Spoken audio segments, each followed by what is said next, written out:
Buenos días a todos. Mi nombre es Fernando Saldaña, soy director del Hospital de Abasolo y para mí es un gusto compartir esta herramienta con todos ustedes. Una herramienta que precisamente a mí en lo personal me cambió la vida. Hace aproximadamente unos 4 años que conozco esta herramienta y me ha ayudado a entender muchísimas cosas sobre por qué yo vivía como vivía, por qué estaba tan enojado la mayor parte del tiempo, por qué las cosas no eran como yo quería que fueran, en fin.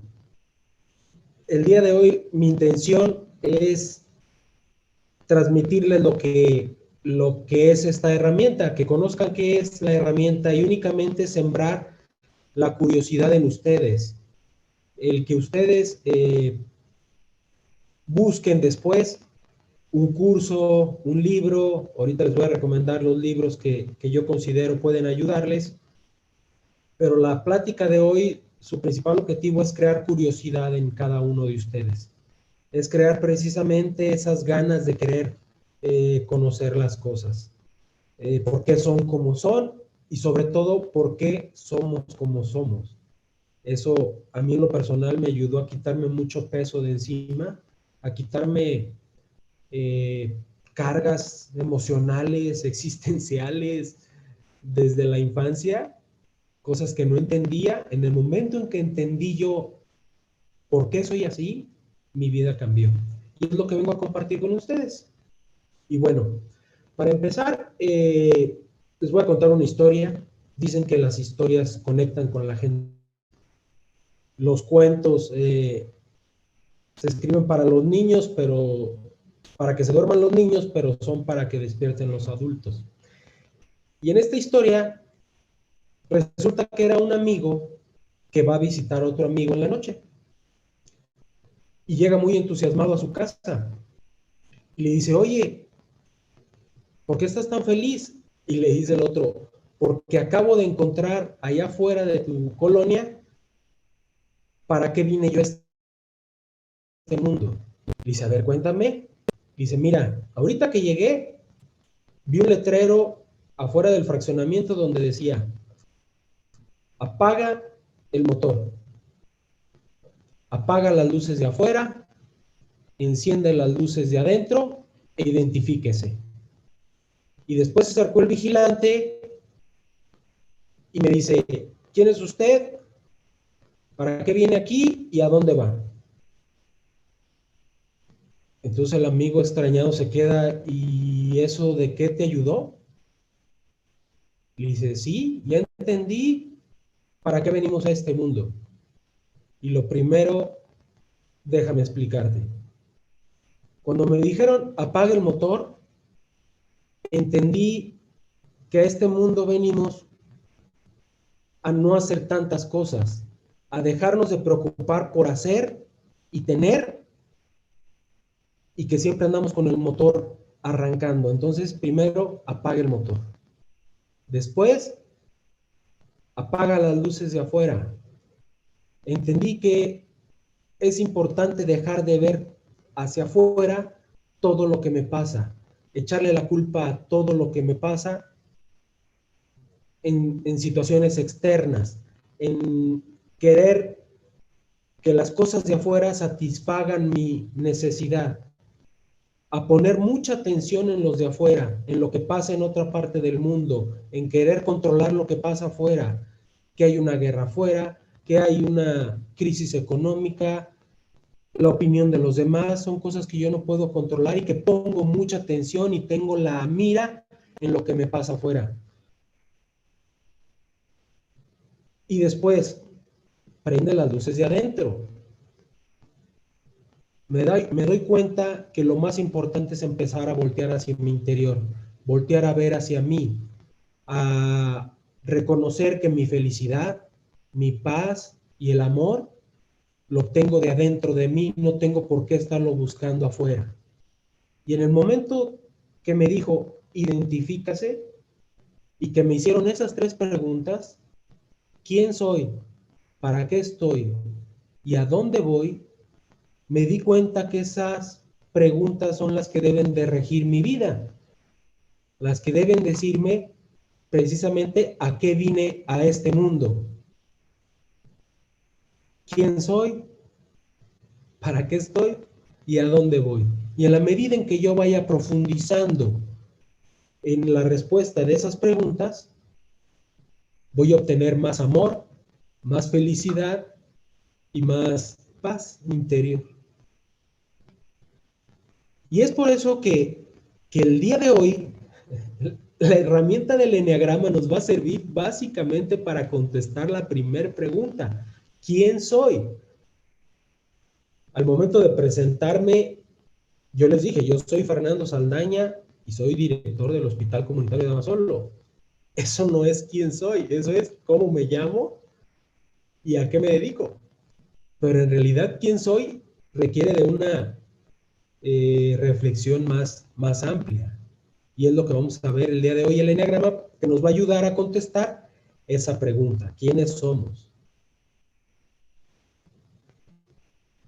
De entrada, les doy primero las gracias, y no hasta el último. Ahí está mi teléfono donde pueden localizar con un WhatsApp o mi correo electrónico. Les doy las gracias por estar aquí, pero sobre todo reconocer la valentía que tienen ustedes para reconocer que necesitan aprender algo, para reconocer que no sabemos todo y que tenemos curiosidad por precisamente identificar qué me puede ayudar. Celebro y los felicito precisamente por esa decisión de estar aquí y les agradezco mucho. Voy a dar todo lo que esté dentro de mí, de mi corazón, olvidando un poco la mente y empezando a conectar con el corazón para sembrar una semilla en ustedes y crear curiosidad sobre lo que es esta maravillosa herramienta. Y bueno, ¿qué es el eneagrama? Si ustedes se meten a internet y buscan esta imagen, que pareciera incluso un símbolo satánico, es un tanto esotérico, pero es un mapa. Finalmente un mapa donde nos describe 9 personalidades, 9 tipos de modelos mentales, 9 formas de ver la vida. Digamos que son 9 lentes de diferentes colores, donde si yo tengo un lente de un tipo de color azul, voy a ver las cosas que me pasen de color azul. Si yo tengo lente de color amarillo, me tocaron los lentes de color amarillo, voy a ver las cosas de color amarillo. Y cuando venga uno que tiene lentes azules y me dice, no, es que las cosas son azules, yo le voy a decir, no, son amarillas. Y él va a decir, no, son azules. Y de ahí nunca vamos a darnos cuenta de que cada quien tiene una forma de ver la vida diferente. 9 formas predominantes diferentes de ver la vida, y eso lo vamos a ir viendo poco a poco. Esto de los nombres o de los números simplemente es para darle una comprensión a la utilización de la herramienta. 9 eneatipos. A cada tipo se le puede decir eneatipo. El eneagrama es toda la figura, ¿sí? Ustedes van a preguntar, bueno, ¿y esto de dónde viene, no? No se sabe a ciencia cierta de dónde proviene el eneagrama. Hay vestigios que desde hace 2000 años hay información que atribuyen este mapa o esta imagen o descripciones sobre esta herramienta.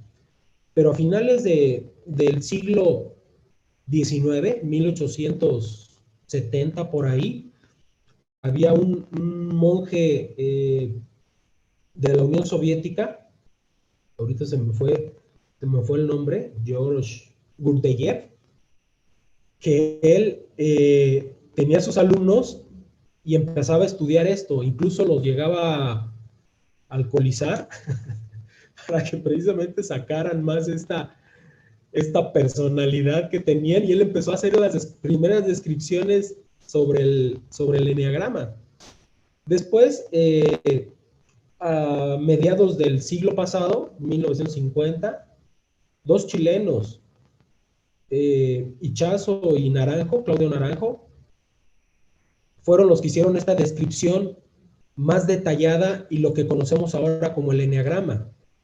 Después llegó a las universidades de Estados Unidos en 1970, en España en 1990, y actualmente esta herramienta está tomando un auge muy grande en muchos campos de la vida, en las industrias, para conocer precisamente, en las fábricas, en las organizaciones, para conocer precisamente las personalidades de las personas, valga la redundancia, los tipos de liderazgo que existen.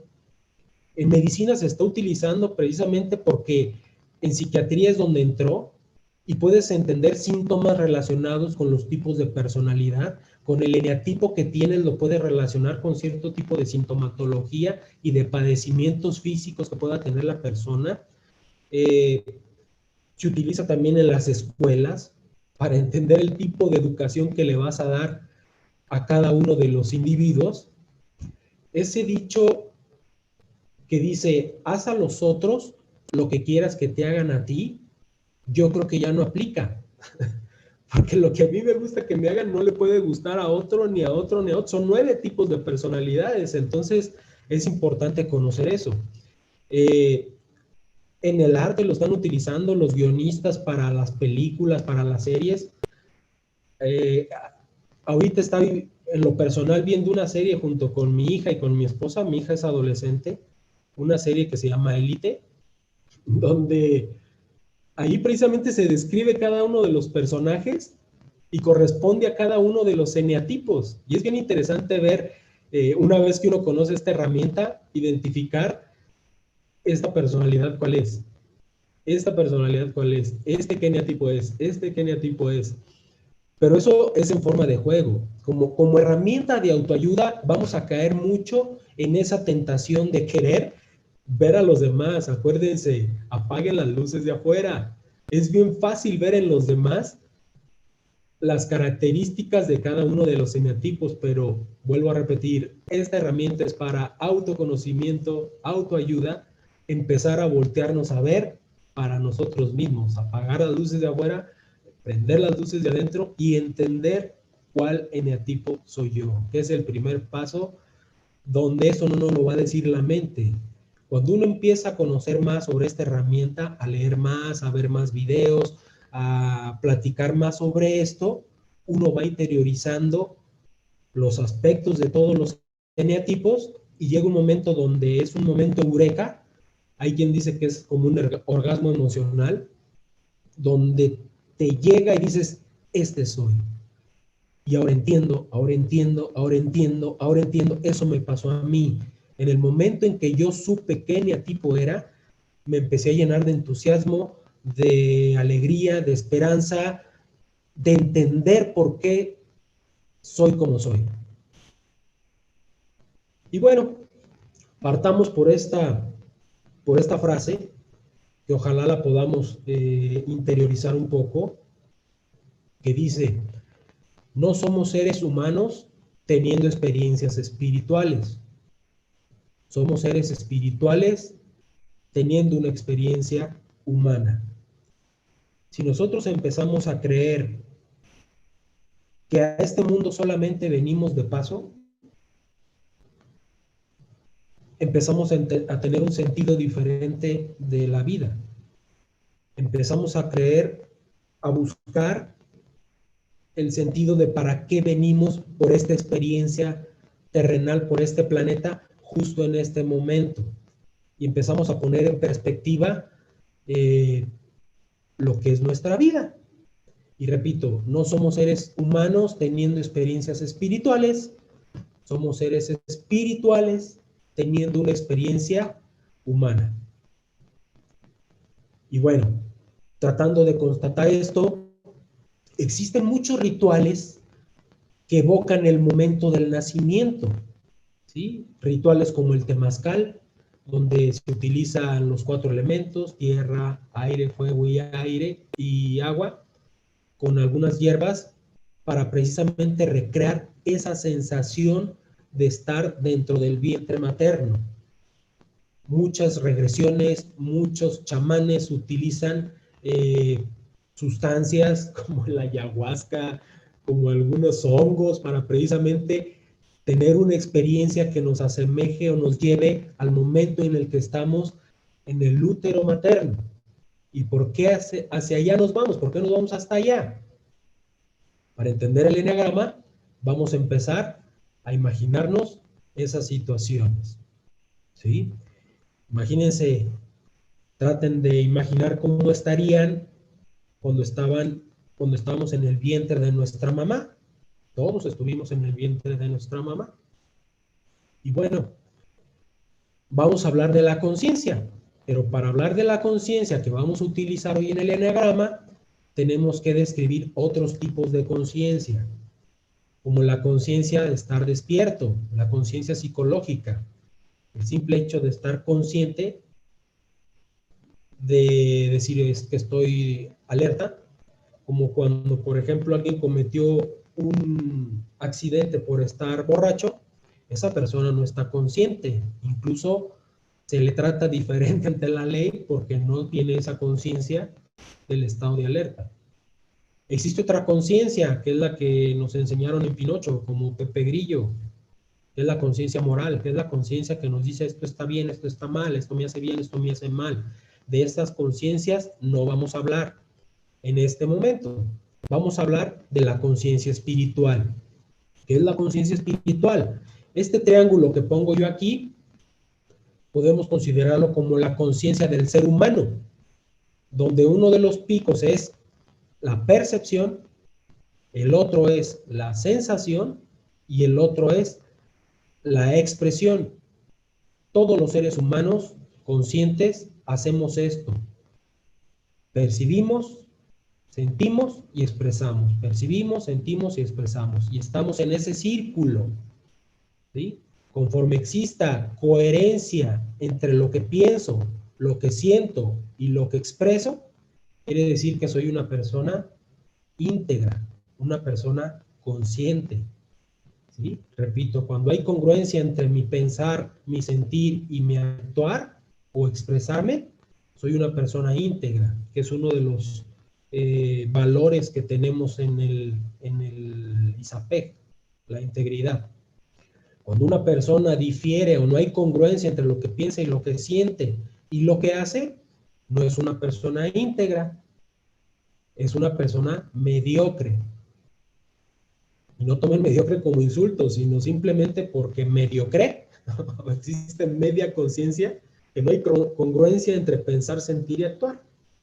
Pero bueno, en el momento en que nosotros estamos en el útero materno, existe ya conciencia en los bebés, una conciencia que les permite percibir, les permite sentir y les permite expresarse. Y hay videos en YouTube, ustedes los pueden localizar, donde hay una situación, por ejemplo, que están gritando los papás y se ve la expresión del bebé, de cómo empieza a llorar. Y en un momento donde grita el papá o avienta algo, el bebé brinca.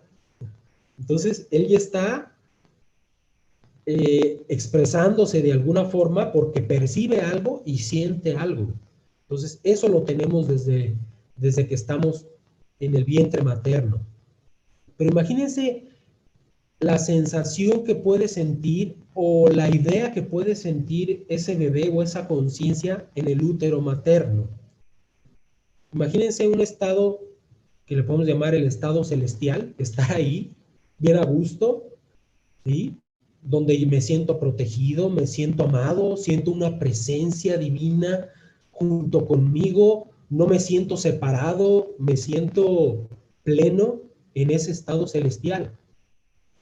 Y estos instrumentos los pongo porque son los que la mayoría de las tribus durante lo largo de la humanidad han utilizado, porque estos instrumentos abocan a nuestro subconsciente, información que tenemos en la conciencia desde que estábamos en el vientre materno. ¿Por qué los niños les gustan los tambores, las sonajas, los silbatos, las campanas? Y no nada más los niños, a todos nosotros nos puede tranquilizar o nos genera emociones escuchar esos instrumentos. Y si no me creen, pruébenlo. ¿Qué se siente o a qué evoca cuando se escuchan los tambores?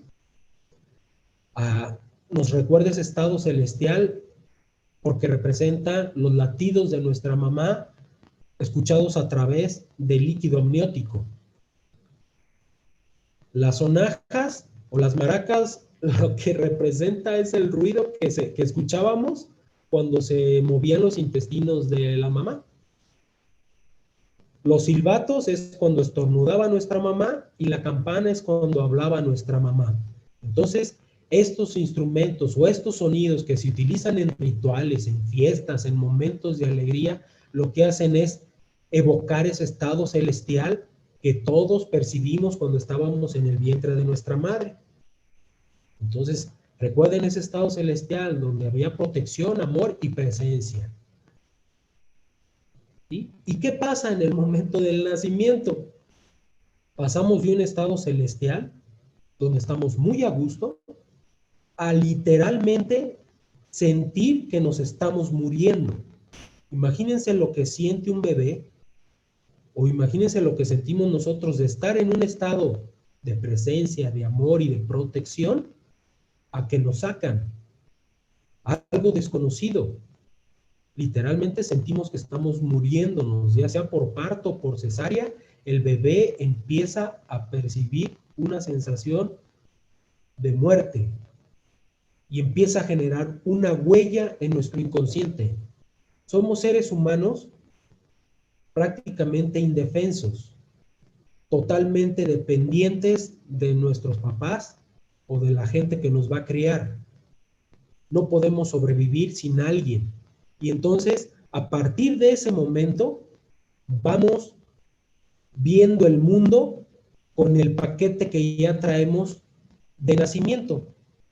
Desde nuestra conciencia, nosotros nacemos con un modelo mental, con un esqueleto psicológico. Así como nacemos con un esqueleto de huesos, también nacemos con un esqueleto psicológico, con una forma de ver la vida. ¿Sí? Los niños que tenían, existen las tres sensaciones en el momento de estar en el útero, de protección, de amor y presencia, pero hay una que predomina más. Yo puedo percibir más la protección, o puedo darle más valor, o me puedo sentir más a gusto con esa sensación de protección, o me puedo sentir más a gusto con esa sensación de amor, o más a gusto con esa sensación de presencia, y me voy identificando más con una de esas tres, aunque perciba las tres. Entonces, en ese momento, dependiendo mi modelo mental con el que yo nazco, que después va a ser un eneatipo, ahorita lo vamos a ver, es como yo empiezo a interpretar la vida. Si yo nazco con lentes de color amarillo, voy a interpretar todo lo que me pase a partir del momento del nacimiento de cosas de color amarillo, con tintes amarillos o con tonos amarillos. Si yo nazco con lentes de color azul, voy a empezar a interpretar el mundo viéndolo todo en tonalidades azules.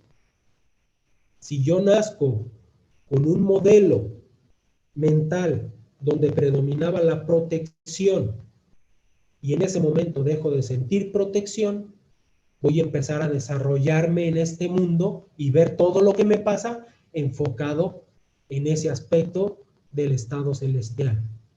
Ahorita lo vamos a ver un poco más. Son un poco confuso, pero nos vamos a ir en orden para ir viendo precisamente entender esta herramienta. Esta tabla es precisamente para diferenciar las cosas un poquito. Estos son los tres estados mentales: protección, amor y presencia.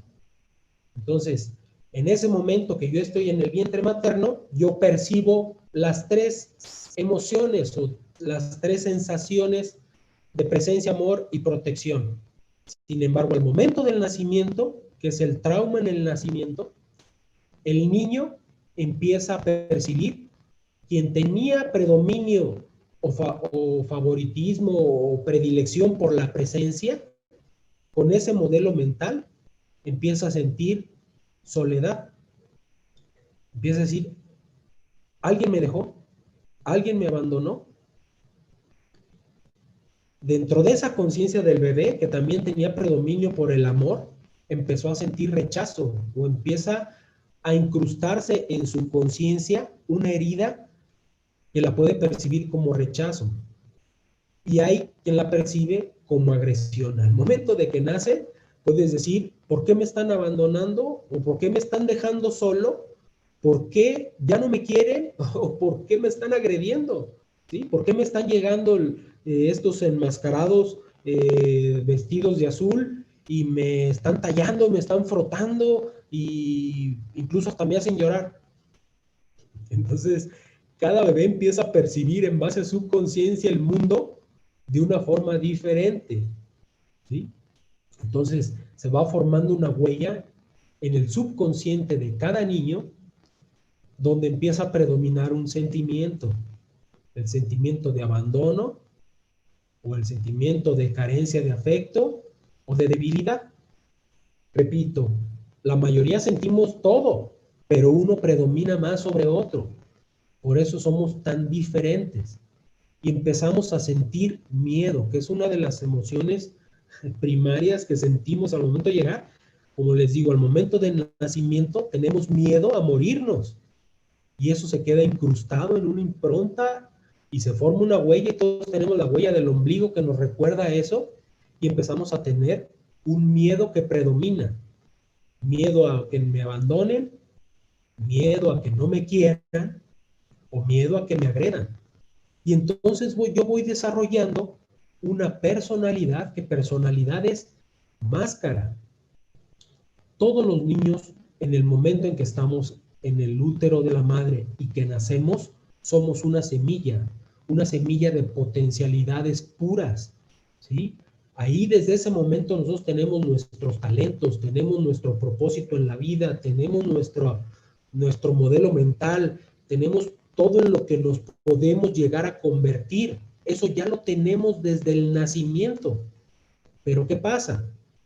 Cuando nosotros empezamos a sentir miedo, empezamos a crear mecanismos para defendernos de ese miedo y empezamos a llenarnos de capas para ir cubriéndonos y nos vamos separando de esa esencia.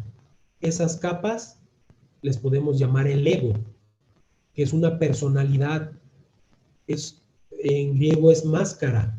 En realidad el ego, aunque signifique yo, no es que en realidad somos.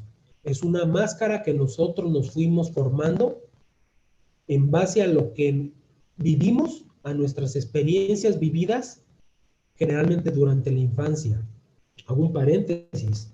En desarrollo en neurociencias se ha establecido que durante los primeros 7 años de vida, el cerebro del niño funciona con unas ondas cerebrales de cierta frecuencia, que son las ondas cerebrales teta. Son ondas cerebrales que se presentan como cuando estamos entrando en sueño, en estado de hipnosis, que son unas ondas cerebrales que nos permiten adquirir mucha información a nivel cerebral y que se queden grabadas en el subconsciente. Ya después siguen las ondas cerebrales alfa y luego las beta, que es las que ahorita tenemos estando alertas. Pero el niño hasta los 7 años tiene ondas cerebrales teta. Es como una grabadora constante donde empieza a interpretar todo lo que le pasa en la vida. Empieza a ver cómo responden los papás, cómo contestan cuando están enojados, cómo contestan cuando están tristes, cómo contestan cuando están alegres, cómo se comportan de una forma, cuando están preocupados, cuando están enojados, y empiezan a absorber toda esa información. Entonces un niño que tiene un modelo mental empieza a interpretar lo que hacen sus progenitores o las situaciones que le pasan en base a su modelo mental. Como les digo, tú ves el enojo desde el punto de vista amarillo, o lo veo azul, o lo veo verde. Yo veo el enojo de mis papás como que me van a abandonar, o como que me están agrediendo, o como que ya no me quieren. Entonces, cada quien va creando su personalidad en base a las capas que va poniendo para tratar de liberarse de ese miedo que tenemos desde el nacimiento. Miedo a que me abandonen. Voy creando una personalidad en relación a que no me abandonen, ¿sí? Voy creando una personalidad para que me quieran, porque mi miedo es que no me quieran. Y voy creando una personalidad para que no me agredan, porque yo tengo miedo de que me agredan. Entonces esa personalidad o ese ego va siendo una personalidad en caso de que tenga miedo de que me abandonen, por ejemplo, que me aísle para no sentir que me abandonen, empezar a mendigar cariño para que me quieran, o empezar a atacar para que no me agredan.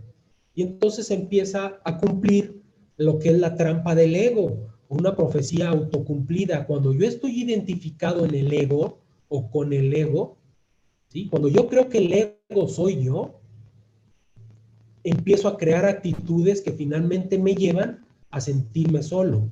Lo que era mi miedo, el ego me lleva finalmente a estar solo. El que era mi miedo, que era que no me quisieran, mis actitudes o mis comportamientos desde el ego empiezan a hacer que me rechacen o a que me agredan en caso de que mi miedo sea que me agredan. Entonces, esa es la profecía autocumplida o la trampa del ego, que es lo que quiero que empecemos a identificar aquí. Nosotros no somos el ego, nosotros somos la esencia, somos esa semilla, pero la tenemos envuelta, cubierta por el ego, por actitudes, por creencias, por, por esa personalidad que me fui creando para sobrevivir. El ego no es ni bueno ni malo, simplemente me ayudó a sobrevivir en este mundo, porque yo no podía vivir solo, ¿sí? Y entonces, esta tabla nos ayuda a ver que existen tres tipos o grupos de personas diferentes. Las que se acercan a los demás, ¿sí? Y ya ustedes pueden ir viendo qué tipo de personalidad son cada uno de ustedes. Soy una persona que me acerco a los demás, por ejemplo, esta, tiene que ver con el amor o sentir carencia de afecto, empiezo a buscar el cariño de los demás. O soy una persona que me alejo de los demás para precisamente evitar que me vayan a abandonar, ¿sí? O soy de estas personas que trato de imponerme a los demás,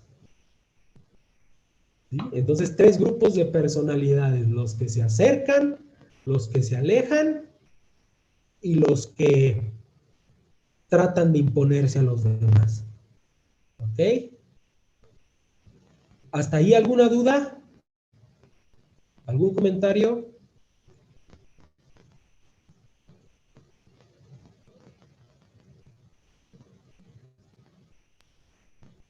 ¿Nadie? Hay una pregunta, doctor, no sé si quieres que te la lea. Dice así, ¿qué pasa con una persona que durante el embarazo la madre vivió violencia? El bebé, hablando del enneagrama, el bebé empieza a percibir eh, ese ambiente a nivel fisiológico. La mamá produce ciertos neurotransmisores, produce precisamente cortisol, y ese cortisol le llega al bebé, y hay estudios, por ejemplo, que muestran que los bebés de mamás que recibieron violencia, pues estuvieron en un ambiente hostil, desarrollan a nivel del hipotálamo mayor cantidad de receptores de dopamina, y son bebés que desarrollan una personalidad más alerta, más miedosa, más preocupona. Eso desde el punto de vista fisiológico. Desde el punto de vista del enneagrama, puede traducirse en cómo vea o cómo perciba el mundo. Desde el momento de que está en el vientre materno y que nace y sigue sintiendo violencia, va a desarrollar una personalidad para tratar de defenderse de eso. Y ahorita lo vamos a ver. No sé si me expliqué.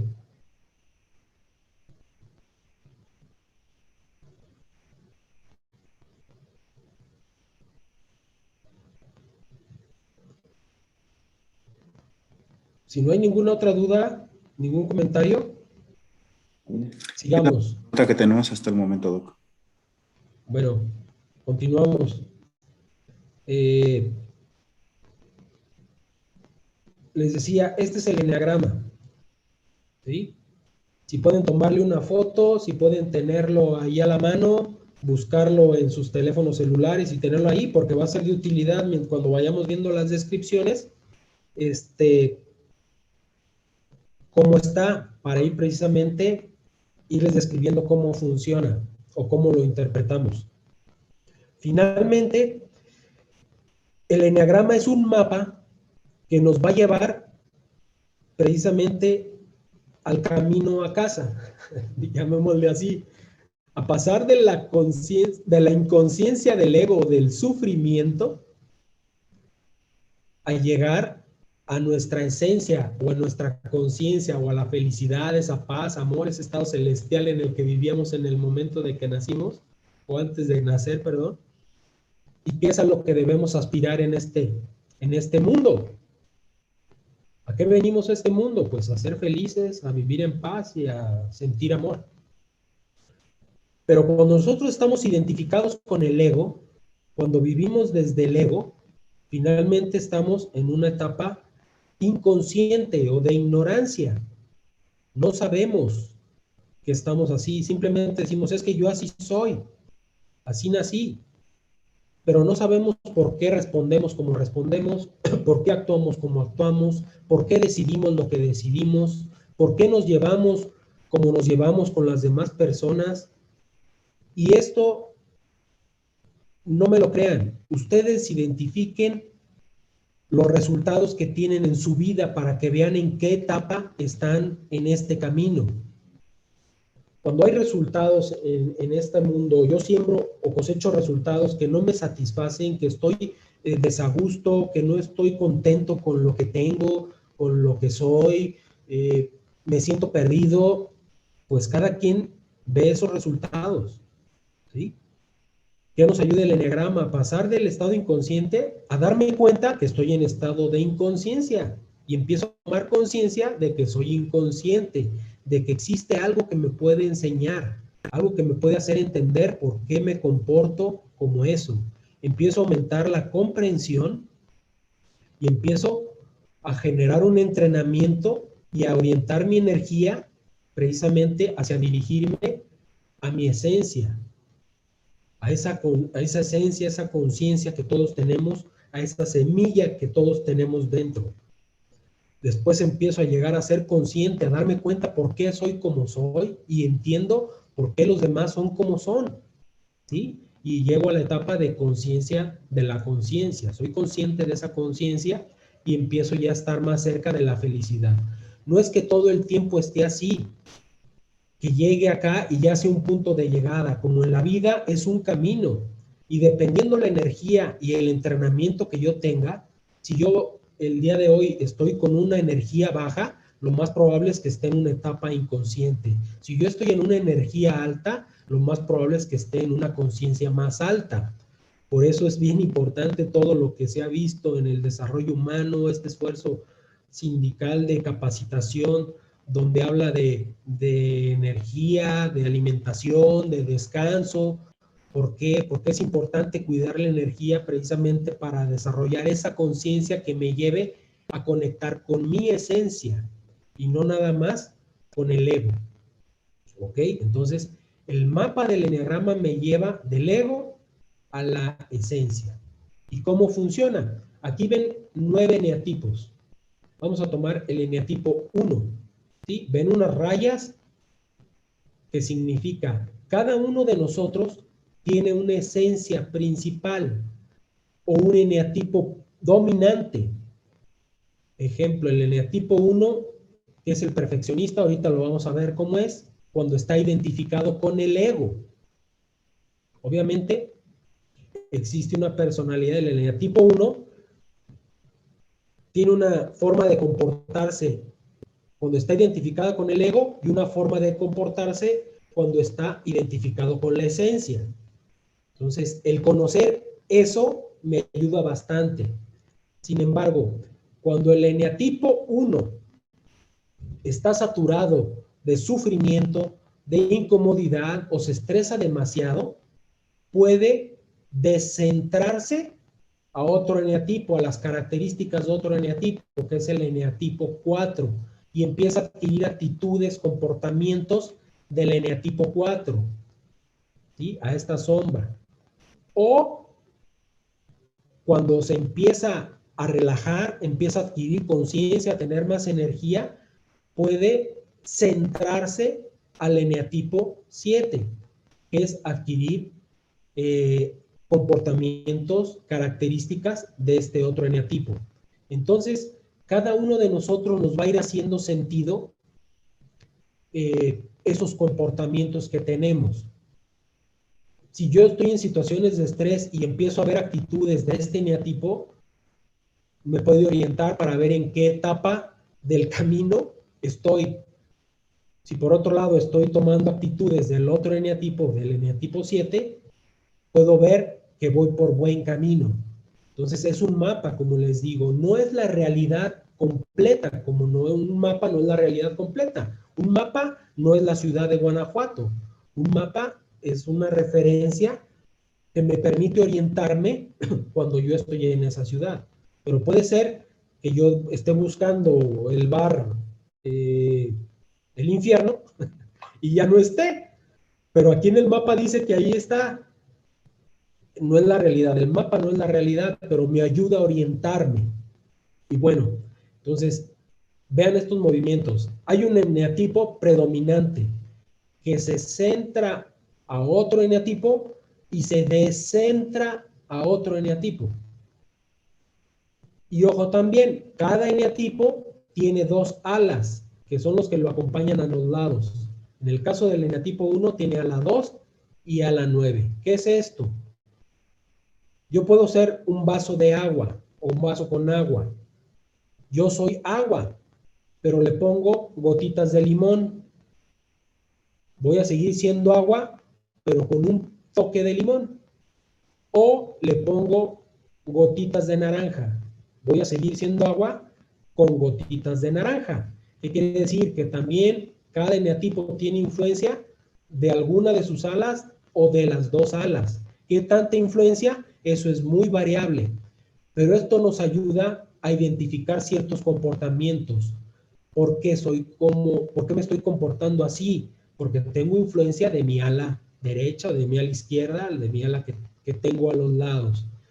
¿Sí? ¿Me estoy centrando a un lado, a un eneatipo, o me estoy descentrando a otro? ¿Ok? Así es como funciona el eneagrama. Les repito, únicamente les estoy dando la introducción para crear curiosidad de quien quiera conocer más de ella o aplicar un poco más de ella. Al final platicamos sobre eso. Muy bien. Bueno, como les decía, nos quedamos ahí en las triadas. Una disculpa. Veíamos que hay tres tipos de personas. Las que se alejan de las personas, las que se acercan a las personas y las que tratan de imponerse a las personas. Les voy a contar una anécdota que tuvimos aquí en el hospital donde ejemplifica precisamente esos comportamientos de las distintas personalidades. Resulta que había un muchacho que lo trajo su mamá, un muchacho de 20 años. Lo trajo la mamá por indicaciones recomendados de Guanajuato para que aquí determináramos el grado de intoxicación del joven para poder ser referido al CAISAME o al CISAME.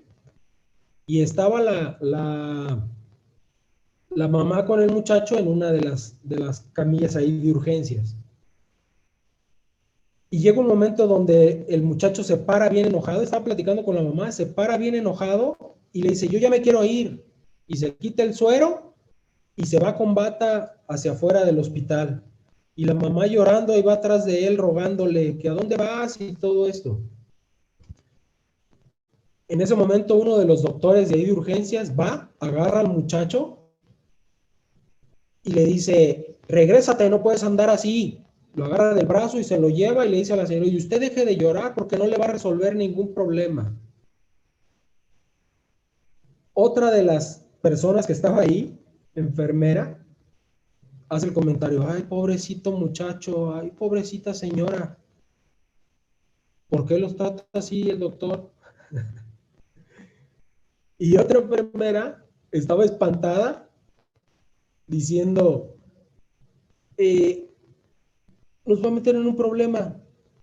Ay, qué feo. Y estaba espantada porque el chavo se había ido y estaba violento. Y decía, ¿y cómo se va a quedar aquí? ¿Qué vamos a hacer con él?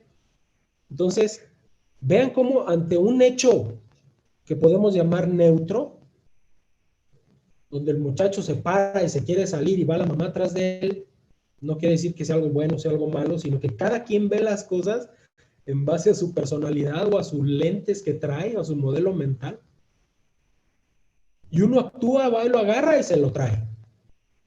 Y hasta regaña a la señora y al muchacho. Otro le da miedo, le da ternura o siente una emoción por los dos. Y otro lo que siente es miedo o preocupación por lo que vaya a pasar. Ante un mismo hecho, las tres personas reaccionaron diferentes. Y ahorita vamos a ver un poquito más de ellas. La tríada del sentimiento o la tríada emocional es la que precisamente dentro del triángulo de la conciencia tiene más incrustada ese miedo o esa herida que es en el lado del sentimiento. ¿Sí? La triada del pensamiento del lado mental es quien tiene más arraigada esa herida en el área del pensamiento precisamente. Y la triada visceral o del instinto son aquellas personalidades que tienen más arraigado su miedo o su herida en el vértice del actuar o del expresarse o de la expresión. Acuérdense del triángulo, pensar, sentir y actuar. Entonces, es como van a actuar estas triadas. Cada una de las triadas tiene 3 eneatipos, pero el origen, digamos, vienen de donde mismo. Y ahorita los vamos a ir viendo. Vamos a empezar por la triada de la emoción o la triada del sentimiento. Y empezamos por el eneatipo número 2. Ya vimos que los eneatipos de la triada del sentimiento son el 2, el 3 y el 4. Empezamos por el 2, que es el eneatipo, el ayudador, que es aquel que tiene miedo a ser indigno de la aprobación y el cariño de la gente. Acuérdense, la triada del sentimiento, lo que sienten es que los dejaron de querer. La herida que tiene es la sensación de no ser digno de amor. Y entonces empieza a crear una personalidad para sentirse digno de amor. Entonces, ¿cómo son estas personas cuando están identificadas con el ego? ¿Sí? Son aquellos que consideran tener necesidades, y expresarlas es un acto de egoísmo, es decir, ellos no se permiten expresar lo que sienten, ponen las emociones y los sentimientos de los demás por encima de los de ellos mismos, ¿sí? Elogian y adulan a los demás para que se les retribuya esa atención. Se la pasan atendiendo a los demás para que a ellos les digan, ay, qué bueno eres. Ay, te quiero porque siempre estás cuando yo te necesito. Es muy posesivo y controla en exceso a las personas que más quiere. Les voy a confesar, mi mamá es una eneatipo 2 y ella precisamente quiere que le estemos hablando a cada rato por teléfono, que le digamos cómo está. Y siempre nos dice, es que yo he dado todo por ustedes y trata de controlarnos para que vayamos todos los fines de semana y que estemos con ella todo el tiempo, utilizando ese amor que nos dio o ese cuidado que nos brindó. Entonces, no le gusta nada estar solo y suele ser una persona dependiente. Acostumbra a rodearse de personas necesitadas, ¿sí? A veces se da tanto a los demás que se olvida de él mismo o de ella misma, de lo que ella necesita. Y se la pasa dándose y dándose, pone su foco de atención y su energía en identificar quién la necesita, qué persona la necesita, y son expertos en ver quién tiene un problema y a veces hasta metiches en llegar y decir, ¿qué te pasa? ¿En qué te puedo ayudar? No es que esto sea bueno o sea malo, simplemente identifique desde qué lugar lo está haciendo, por qué esa personalidad es así tan servicial. No es que sea bueno o malo ser servicial, ¿sí? Sino que de dónde viene, por qué me comporto así. Si es porque tengo una sensación de necesitar el amor de los demás, aguas, ¿sí? Estoy identificado con el ego del eneatipo 2, ¿sí? Desarrolla una generosidad egocéntrica, ayuda a los demás esperando amor, cariño y afecto a cambio. Entonces se la pasan ayudando a los demás. Si alguien se enferma, yo te voy a cuidar, yo te hago tu comida. De hecho, me voy a vivir contigo hasta que tú estés bien, sin que nadie se lo pida. Y después van al hospital y andan publicando, yo fui el que le ayudé. Y le andan diciendo a los demás, yo le ayudé a fulanito, yo estuve con él cuando lo necesitó. Fíjense lo que es el egocentrismo. Creen saber lo que el otro necesita. Y esa es una actitud soberbia. De decir, como yo sé lo que tú necesitas, yo soy el único que te lo puedo dar. Se siente dolido cuando los demás no le demuestran amor y agradecimiento, sobre todo si ha hecho algo por ellos. El día que ellos necesitan amor o cariño y no se los dan, empiezan a frustrarse. Acuérdense lo que les dije, el 2 se descentra hacia una personalidad diferente y el 2 se va al 8. Ahí, por eso les dije que vieran en su mapa o lo tuvieran en una foto, lo dibujaran ahí a un ladito, ¿sí? Cree que cuanto más indispensable sea para los demás, más lo amarán. Le cuesta reconocer sus problemas y necesidades, así como pedir aquello que desea o necesita. Básicamente no saben pedir ayuda. La ofrecen, pero no saben pedirla. Y a veces representa el rol de víctima para forzar la atención y el amor de los demás, que los demás no le profesan. Se hacen las víctimas, están llorándole a todo el mundo y diciendo, ¿por qué si yo siempre les cubro las guardias, el día que yo necesito nadie me cubre? ¿Por qué si yo voy y les ayudo a los demás a terminar su trabajo, a mí nadie viene a ayudarme con el trabajo que tengo aquí en el hospital? Y entonces es una persona orgullosa y le cuesta mucho pedir perdón cuando en alguna ocasión explota porque no recibe de los demás el amor que espera.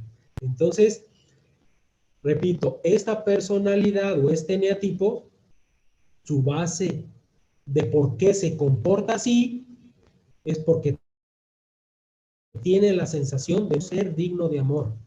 Obviamente existe su lado luminoso, su esencia, pero eso no lo vamos a ver el día de hoy. Se los dejo de tarea para que tengan la curiosidad y empezar a leer libros sobre esto o sobre videos que les puedo compartir. Entonces, vamos con el siguiente eneatipo, que también es de la triada del sentimiento. El eneatipo 3 es el triunfador. Tiene miedo a ser considerado un inútil y un fracasado. Recuerden, el miedo es, de origen, es el miedo a que me dejaron de amar, a que no me aman, y yo busco cariño de esta forma. Tengo la herida que es la sensación de no ser valioso, y es lo que va a hacer que esta personalidad se desarrolle de ese tipo, buscando sentirse valioso. Y entonces crea una personalidad donde piensa que su valía como persona depende en gran parte de sus éxitos profesionales y de su estatus social, ¿sí? Es la más enfocada en que entre más cosas haga y más cosas tenga, más valgo como persona. Intenta proyectar una imagen de triunfo, incluso cuando se siente derrotado, como un camaleón, se comporta adaptándose a lo que los demás quieren, ¿sí? Si él llega con un vegano, le dice, bien interesante lo del veganismo. Y si después se va con otro amigo que le gusta la carne, yo probé esta tal carne en tal restaurante. Lo único que quiere es quedar bien. Son aquellos muy presuntuosos, muy acomodadizos a querer llamar la atención con las cosas que hacen, con los logros que han hecho, a sentir el amor de la gente para que la gente le diga, ay, eres un exitoso, ay, eres un buenazo, eres un crack, ¿sí? Suele desconectarse de sus sentimientos para trabajar más y mejor que nadie. Tiene mucho miedo a fracasar. No le gustan las conversaciones íntimas porque podría desvelar quién es en realidad, ¿sí? Necesita que le reconozcan sus logros para sentirse seguro. Si no, pues él busca la forma de hacerle ver a los demás sus logros. Cuida mucho su apariencia personal. Viste bien, ropa de marca, bien arreglado, bien peinado, bien perfumado, impecable se viste, porque precisamente para él es importante mostrar una apariencia de éxito, ¿sí? Es muy competitivo con los demás y le molesta que las cosas no se hagan de forma eficaz. Le gusta rodearse de bienes materiales que refuercen su prestigio e imagen de ganador. Entonces son aquellos que compran, como les decía, ropa de marca, el mejor coche, la mejor casa, y la andan presumiendo por todos lados, en todas sus redes sociales, todos sus logros, todos sus cursos que terminan, ¿sí? Y no es que esté malo, repito, no es que esté malo compartir con los demás las cosas. Sin embargo, hay que identificar desde qué sensación lo está haciendo o por qué lo está haciendo, de cuál es su herida, ¿sí? No se trata de no compartir a los demás lo que uno hace, sino qué esa sensación te genera, el por qué lo compartes. Tiene tendencia a caer en la adicción al trabajo. Se siente incómodo si no está activo. Piensa precisamente que si no hace algo, es un vago. Le cuesta mucho estar disfrutando del tiempo sin hacer nada. Se la pasan trabajando y trabajando para lograr cosas. Cautiva la atención de los demás, desplegando un encanto personal bien calculado, ¿sí? Se preocupa demasiado por crear una buena impresión a todos los demás y a veces cree que si no brilla y no se destaca, será invisible para los demás y lo van a dejar de querer. Prácticamente no va a existir y se va a cumplir su miedo, que es el que no lo quieran. Entonces, nos vamos al siguiente eneatipo, que es el eneatipo 4. Repito, son el 2, el 3 y el 4 son de la triada del sentimiento que sintieron en un origen que los dejaron de querer y buscan el cariño desarrollando esta personalidad. El eneatipo 4, que es el especial, tiene miedo a no tener una identidad especial, a no ser diferente y ser considerado común o vulgar. Su herida profunda es la sensación de ser inferior. Entonces, él desarrolla una personalidad para tratar de ser diferente y que lo quieran por ser diferente, ¿sí? Se cree distinto de los demás y suele sentirse incomprendido. Como yo soy diferente, nadie me comprende, pero en realidad él lo que se siente es menos que los demás, ¿sí? Y cree que por esa razón, por ser menos, lo dejaron de querer. Entonces trata de desarrollar una personalidad para que lo quieran siendo diferente. Fantasea con historias trágicas y melancólicas que él se crea en su mente. Es el más dramático de todos los eneatipos. Cambia de emocionalidad muy polarizado, ¿sí? Pudiera ser hasta bipolar, considerado en un momento, desde la alegría a la tristeza, pero en una forma muy extrema. Es muy sensible, ¿sí? Lo que le hace ser una persona muy susceptible, con continuas subidas y bajadas de emociones, que es lo que les decía. Debido a su carácter rebelde, suele considerarse el raro o incluso la oveja negra de la familia. Es muy dramático y temperamental, parece como si estar alegre no congeniase con él y como si fuera malo estar alegre. Entonces se crea un estilo de vida donde parece que todo el tiempo está triste o de malas. Y son los que les llaman, por ejemplo, los darquetos, que quieren llamar mucho la atención con su forma de peinarse, de pintarse, de cómo traen el pelo así con la mitad de la cara, algunos que les llaman los emos. Y son dramáticos. Es muy egocéntrico y tiende a hablar constantemente de sí mismo. Siempre yo, primero yo, y hablan de sus excentricidades y de sus rarezas, ¿sí?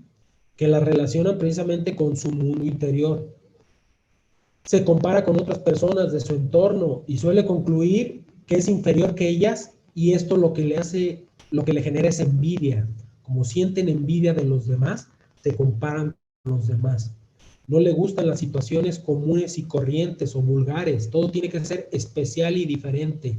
A ellos no les gustan los bares a los que va la mayoría o las fiestas a las que va la mayoría. Una quinceañera, por ejemplo, una boda, no les gusta ir porque es muy común. Entonces ellos mejor se van a un bar de poetas dramáticos y están más a gusto ahí, donde nadie más está. Y entonces se juntan entre ellos mismos. Se interesa por distintas manifestaciones artísticas y suele ser muy creativo. Como es muy emocional y muy sensible, son aquellos que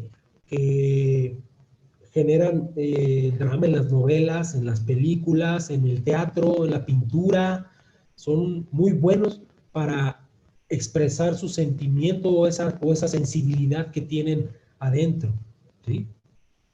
Si lo critican o lo malinterpretan, tienden a cerrarse en sí mismo y ponerse de mal humor. Vive de forma muy dramática las pérdidas afectivas. Un día está de buenas porque ya conoció a Juan y ya todos los que lo conocen dicen, es que Juan es perfecto, es el amor de mi vida, es así y así, y muy bueno y muy trabajador. Y ya todos los que los conocen ya saben que al rato va a llegar con el drama. A la semana llega y Juan me dejó, y ya me quiero cortar las venas, y ya me quiero morir, y el mundo no sirve. Y entonces las pérdidas son muy dramáticos en eso y tardan mucho en salir de esa situación. Tratan de llamar la atención mostrando precisamente su forma particular de ser, y es como si en el fondo estuviera esperando a que lo descubrieran. Entonces, estas tres personalidades, el 2, el 3 y el 4, percibieron algo en el momento del nacimiento, ¿sí? Que básicamente se relaciona en que les faltó amor y desarrollaron sus personalidades relacionadas con esa falta de amor. Y entonces buscan el amor de esta forma. Como les decía, la profecía autocumplida, cuando es exagerado este comportamiento, pues finalmente, si analizan, acaban porque nadie los quiera.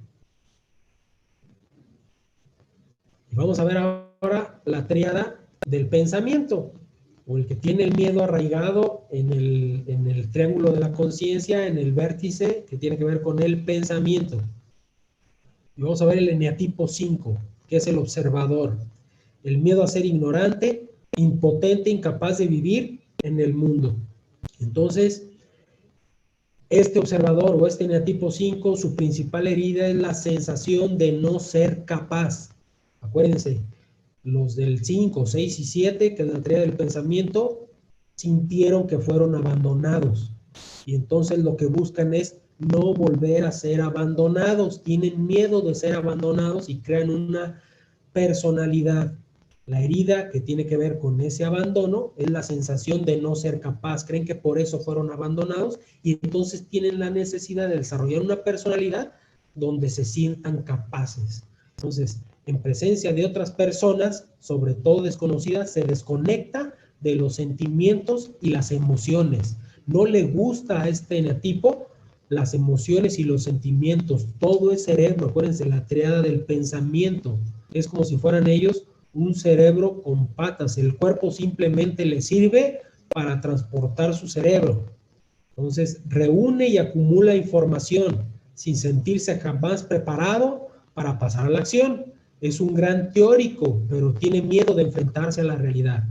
Es aquel que lee para poder aprender a bailar, busca un libro donde diga cómo bailar y lee el tomo 1, tomo 2, el tomo 3 de cómo bailar y se hace un experto para bailar, en teoría, ¿sí? Y luego dice, ya acabé de leer los 3 tomos de cómo bailar. ¿Qué hace? Ahora voy a bailar salsa. Y lee el tomo 1, tomo 2 de salsa 1, salsa 2, salsa 3, pero nunca se avienta a bailar. ¿Quién escribió esos libros? Otro eneatipo 5, que es el que escribe los libros de cómo aprender a bailar. Pero no se anima a bailar, porque no se siente capaz de poder bailar. No es muy expresivo con las personas que lo rodean, prefiere estar solo y regodearse en su universo intelectual donde se siente más cómodo y seguro. Es aquel conocido como el científico loco, como la rata de laboratorio, como aquel que le gusta mejor estar solo, encerrado y sin que nadie lo moleste, investigando, leyendo, haciendo su trabajo. Intenta mantener su independencia, reduciendo al mínimo sus necesidades. Entonces es muy austero. Él nada más con una bata se la puede pasar. Unos zapatos se la pasa todo el tiempo con esos zapatos. No tiene tanta necesidad de ponerse adornos, porque para él no es importante, ¿sí? El miedo al compromiso lo lleva a estar solo. La mente es su refugio, los libros su compañía preferida. Si han visto los anuncios, los programas del National Geographic, donde dice cómo se aparean las focas en el Ártico, imagínense cuánto tiempo tuvo que estar una persona con la cámara para captar el momento de apareamiento de las focas en el Ártico. Pues ese es un eneatipo 5, que le gusta estar solo y que precisamente así disfruta su trabajo. Lo abruman las personas excesivamente extrovertidas, especialmente si hablan sin pudor acerca de su vida íntima. Eso les incomoda que los demás hablen de los sentimientos.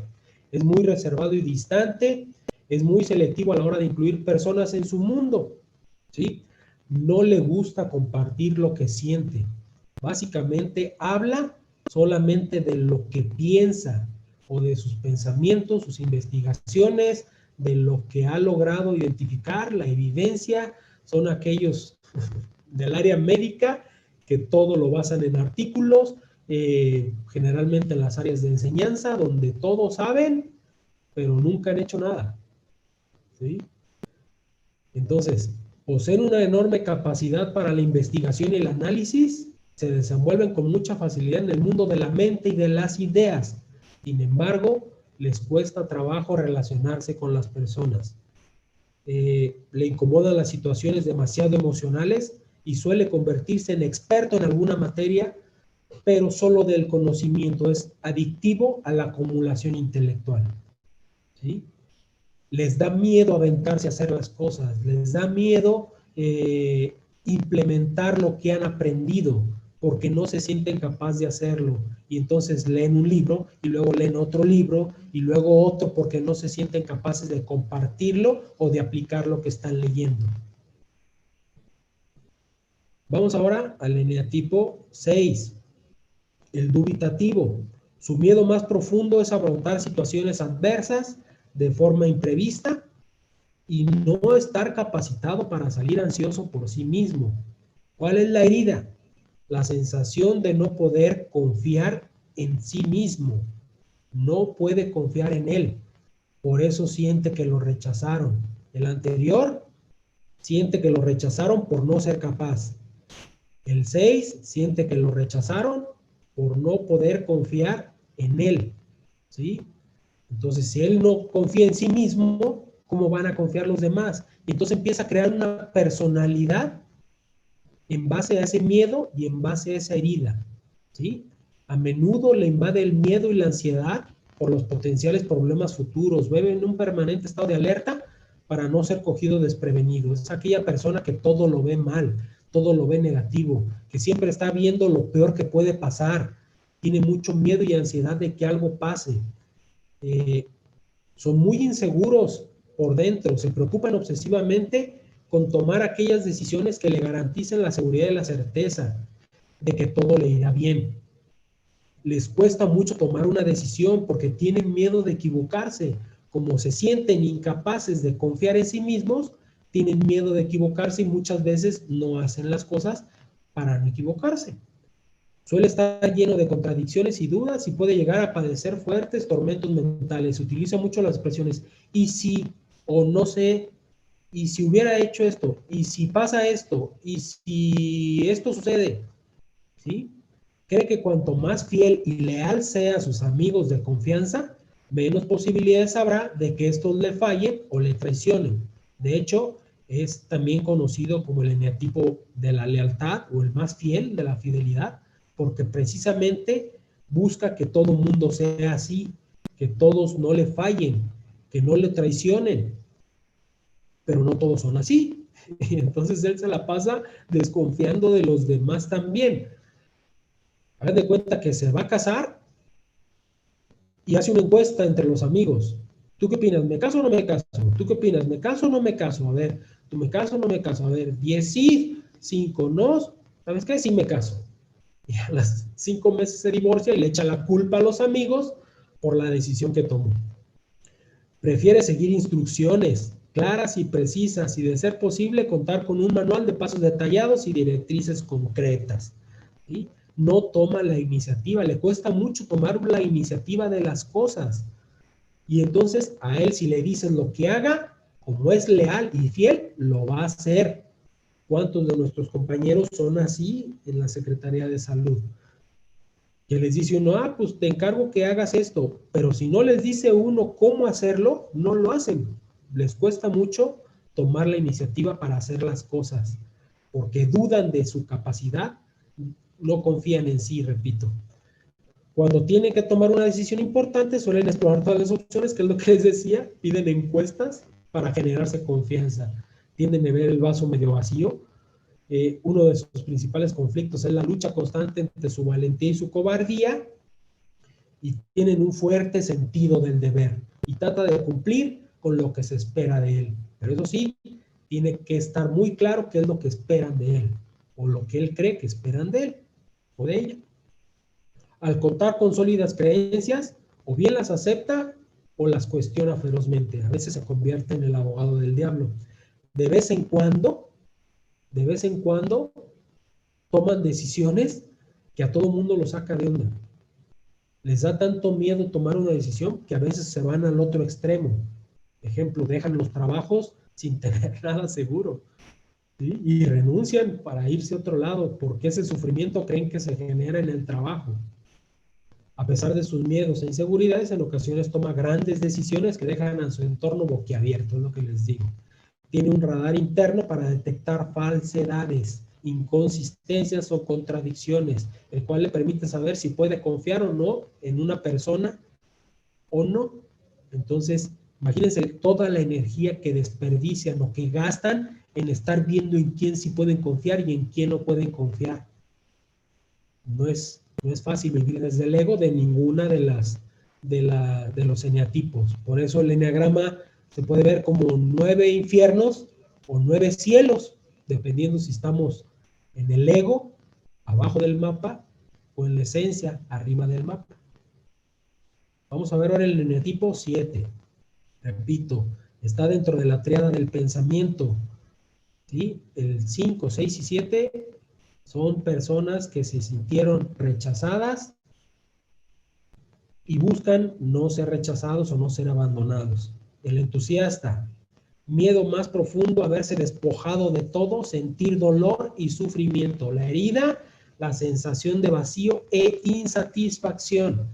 El eneatipo 7 es aquel que siempre se la pasa sonriendo y entusiasta, es el alma de las fiestas, es el alegre, su forma de ser siempre de buen humor. ¿Por qué? Porque está disfrazando esa sensación de vacío y de insatisfacción. Nunca nada es suficiente para el eneatipo 7.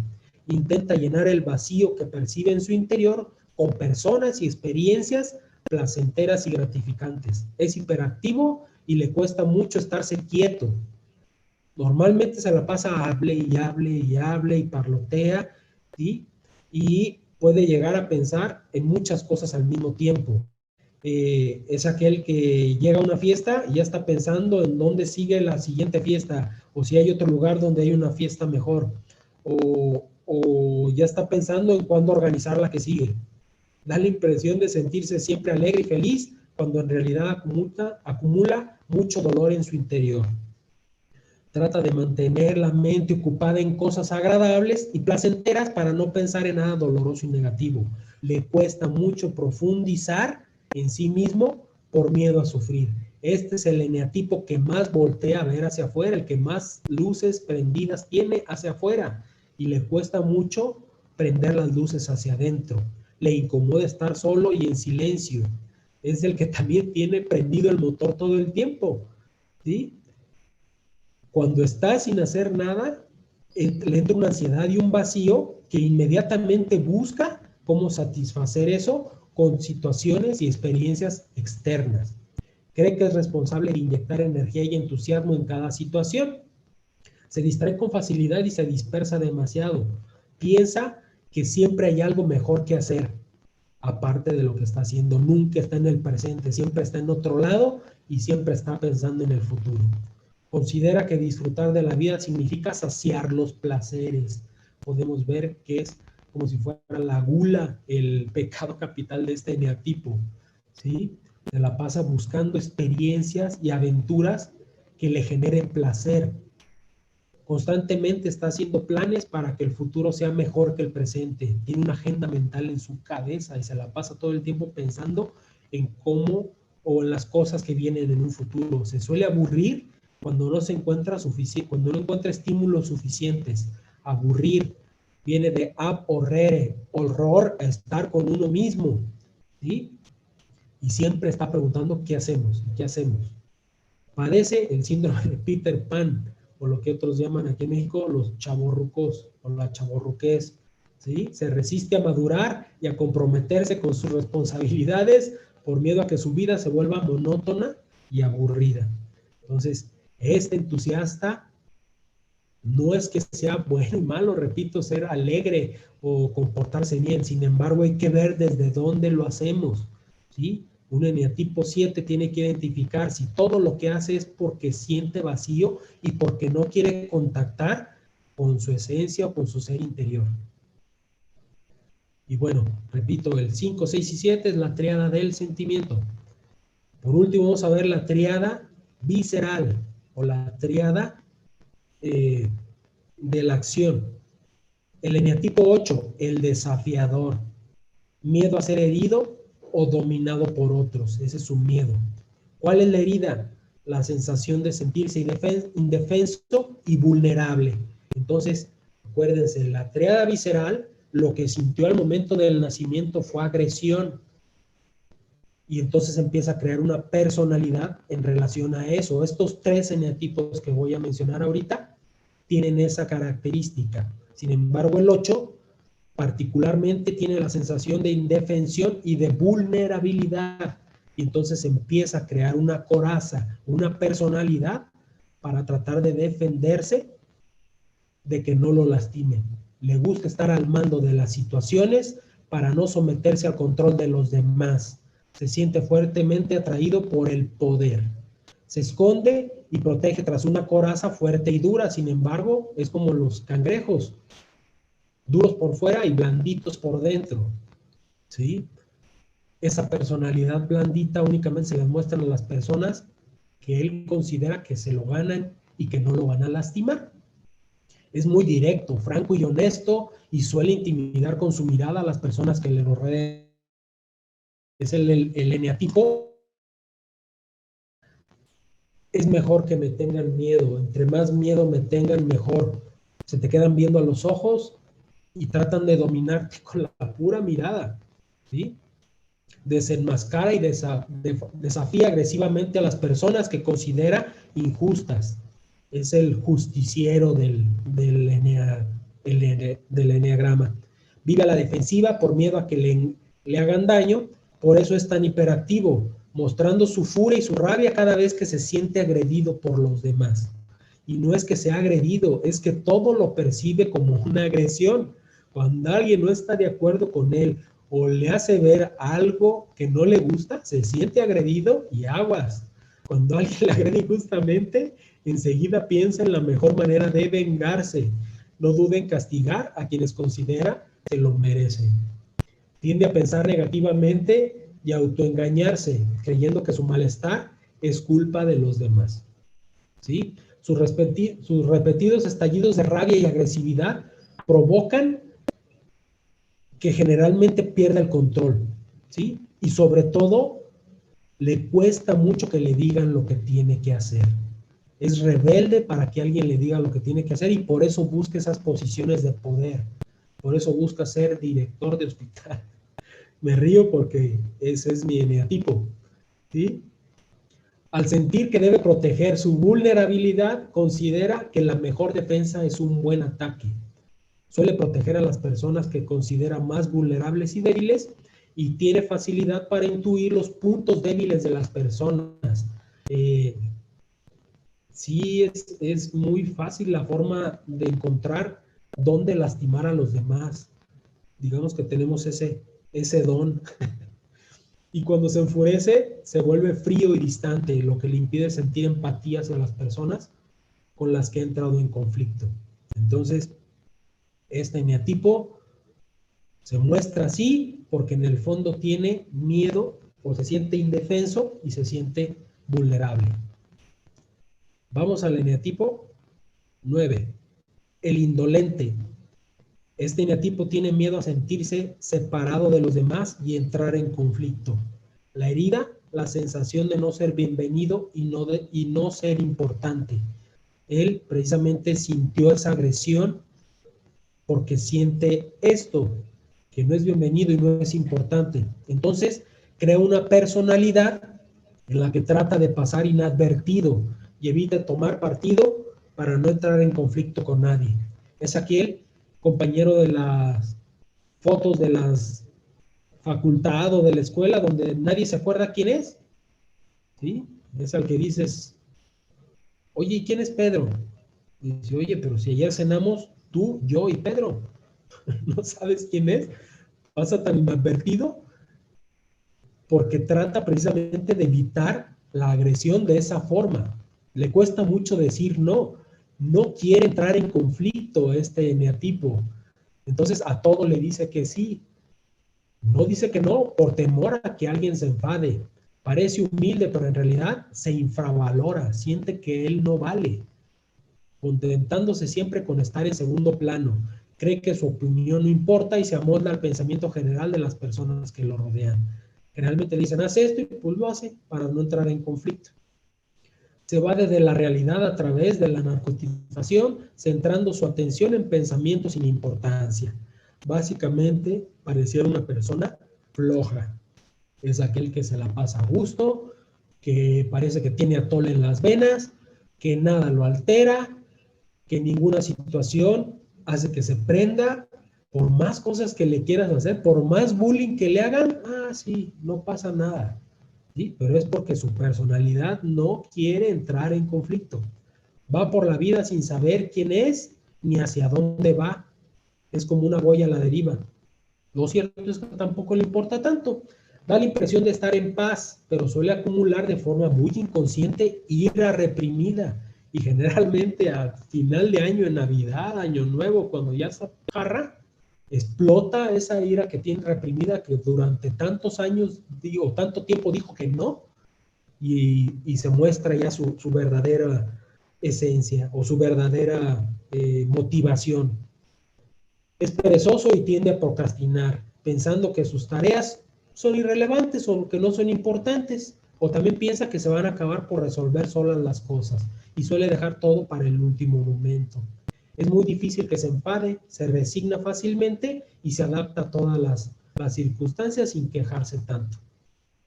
Le es fácil comprender los diferentes puntos de vista que se plantean en un asunto y suele estar de acuerdo con todos. ¿Sí? Le da lo mismo lo que se acuerde. Le gusta mucho más escuchar que hablar. A veces le preguntan y tampoco sabe qué contestar. Cree que no puede autoafirmarse porque entrará en conflicto con los demás. Entonces, su mecanismo de defensa es crear una personalidad para no entrar en conflicto y no sentirse agredido. Y vamos al último eneatipo, que es el eneatipo 1, el reformador, o también conocido como el perfeccionista.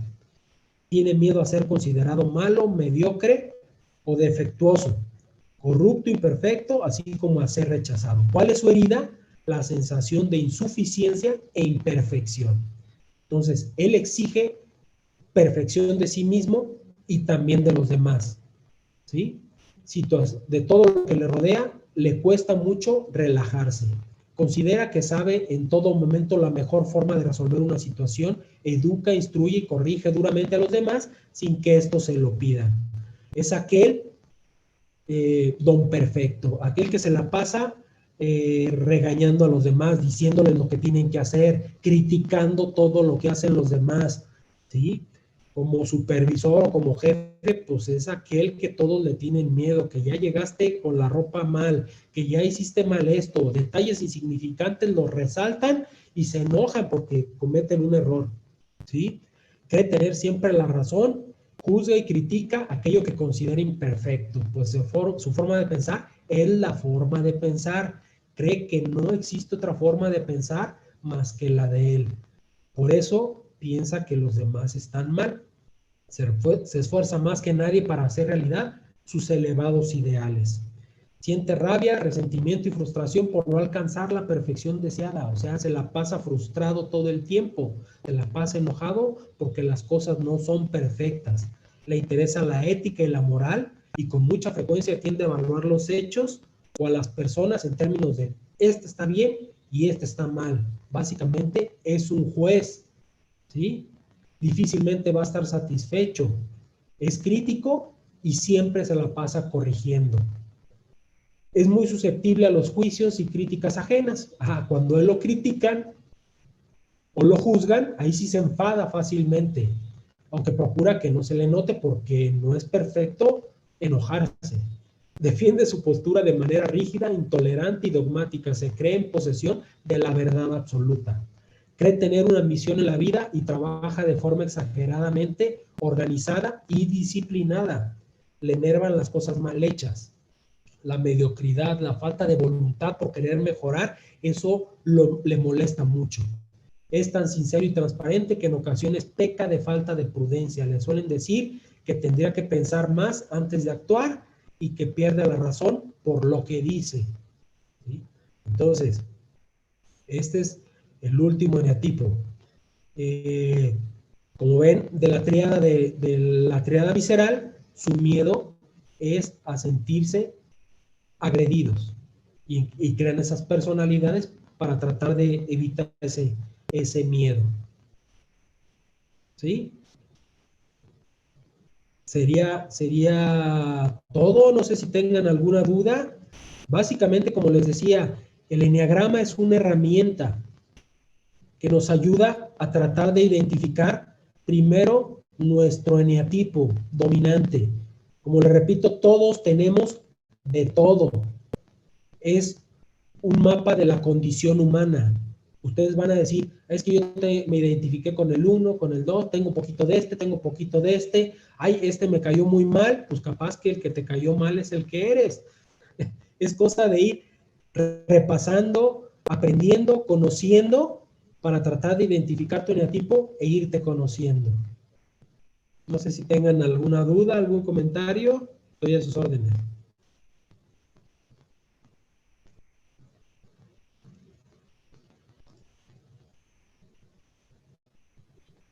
Buenas tardes, doctor. Creo que no hay no hay preguntas, hay muy buenos comentarios. Te felicitan aquí en el chat. Muy buen tema, muchas felicidades, doctor, etcétera, etcétera. Interesante. Felicitaciones. Creo que son puras felicitaciones, doctor. Dudas no me aparecen. Las preguntas. Hay una pregunta de Laura. A ver. Dice, buenas tardes. ¿Cómo saber cuál es mi eneatipo dominante? Sí. ¿Sí? Entonces, existen test de eneagrama. Si ustedes se meten a buscar aplicaciones o test de eneagrama, les va a salir. No lo recomiendo que lo busquen de esa forma. La forma de encontrar cuál es su eneagrama es recibiendo información, ir conociendo, leyendo un libro, irlo leyendo, ver un video de cada uno de los eneatipos. Y les digo, esto muchas veces no se logra con el intelecto, sino con el corazón. ¿Con cuál eneatipo vibras más? ¿Con cuál eneatipo te sientes más? Va a llegar un momento donde tú vas a saber cuál es tu eneatipo. Es un momento eureka, un momento que puede cambiar tu vida, un momento que es disruptor en tu vida. ¿Sí? Entonces, la mejor forma de encontrarlo es estudiando el eneagrama, estar aprendiendo de eso, tomar un curso sobre enneagrama, leer un libro, libros como el que tengo aquí, que les recomiendo para empezar. Este librito se llama Encantado de Conocerme, de Borja Vilaseca, y uno un poquito más profundo, El enneagrama en el amor y en el trabajo, de Helen Palmer. Eso nos ayuda a profundizar más en esta herramienta.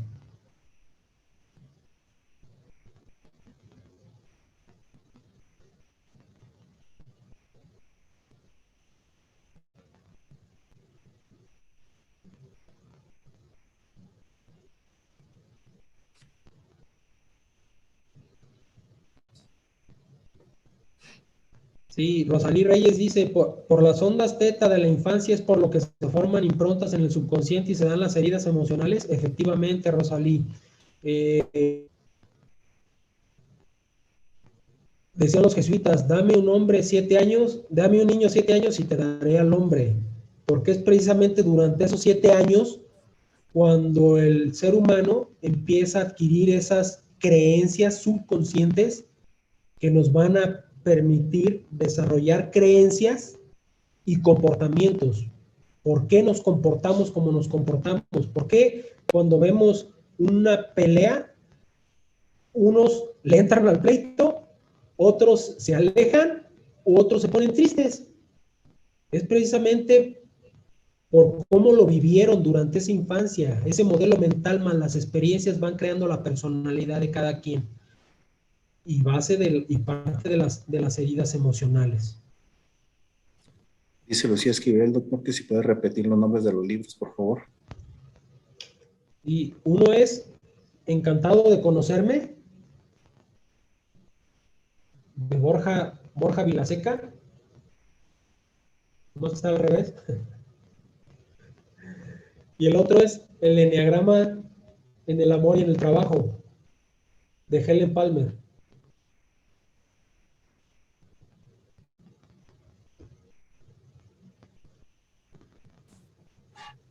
Creo que hasta el momento son todas, doctor, todas las preguntas y todas las felicitaciones. Creo que van a seguir llegando más. Acá nos dice también que si va a haber segunda parte, ya veremos si hay una parte complementaria, doctor. Ustedes Sí, sí, creo porque que sí lograste el cometido, doctor, que dijiste al principio de ponernos esa curiosidad para seguir investigando sobre ese tema, ¿eh? Sí están muy interesados nuestros compañeros. Y creo que además lo dejaste más grabado con esa frase que pusiste de que no somos humanos teniendo experiencias espirituales, sino viceversa, ¿no? Somos seres espirituales teniendo experiencias humanas. Creo que eso reforzó más esa curiosidad que nos querías dejar en nuestra mente. Doctor, pues déjame compartirte este reconocimiento que se te hará llegar en su momento. Ahorita nada más lo ponemos en esta reunión virtual para que se vea, que dice así: el Instituto de Salud Pública del Estado de Guanajuato y el Sindicato Nacional de Trabajadores de la Secretaría de Salud, sección 37, tienen el honor de entregar el presente reconocimiento al doctor Fernando Saldaña Torres por su valiosa colaboración como ponente en la capacitación virtual con el tema Enneagrama. Lo firma el secretario de Salud, el doctor Daniel Alberto Díaz Martínez, y el maestro en Desarrollo Organizacional, José Martín Cano Martínez, secretario de esta sección organizacional. Te lo haríamos llegar con mucho gusto, doctor, en su momento. Y pues nada, doctor, ya nada más nos queda dar las gracias a todos los que están aquí conectados en este taller y agradecerles su infinita atención. Gracias a todos, que tengan un excelente día. Doctor, un placer haberte tenido aquí y esperemos que no sea la última vez. gracias a todos ustedes. Sean felices.